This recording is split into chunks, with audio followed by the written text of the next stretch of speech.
शादी के पहिले ही मोट लागना अगुआ कहले रहो कि लइका एकदम साफ सुथरा बना, पिएला ना, खाला ना, नशा ना पताई। सही कहतन दीदी, सही कहतन। इ नशा पताई के बात भइल कि ना करेला लइका हई मारो में बैठ के हई मुंह मटी लागना सिगरेट पियता। एक तो दूल्हा लागता हमरा के छोटको की वहां से पकड़ के वेस्ट इंडीज से पकड़ के लायल बा इ समधी मौगा। एकरा के तन खूब गारी गीत दूल्हा के गरियावत। अरे विदा नहीं करब अपन धियावा हो, आइल दूल्हा करियावा।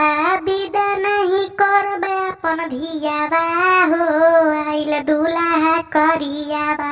देखते ही जर जाता जियावा हो, आइल दूल्हा करियावा।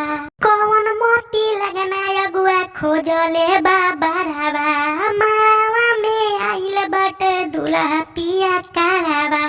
कौन मोती लगना अगुआ खोजले बाबरावा, मावा में आइल बटे दूल्हा पिया कारावा।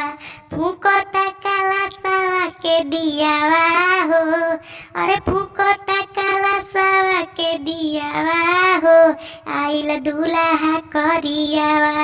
विदा नहीं करब अपन धियावा हो, आइल दूल्हा करियावा। अरे कौना नतिया समधि के हउए बेटावा, मावा में धुकुर धुकुर फूके सिकरेटावा। कौना नतिया समधि के हउए बेटावा, मावा में धुकुर धुकुर पिए सिकरेटावा। देखते ही जर जाता जियावा हो, आइल दूल्हा करियावा। विदा नहीं करब अपन धियावा हो, आइल दूल्हा करियावा। फूकता काला सावा के दियावा हो, आइल दूल्हा करियावा।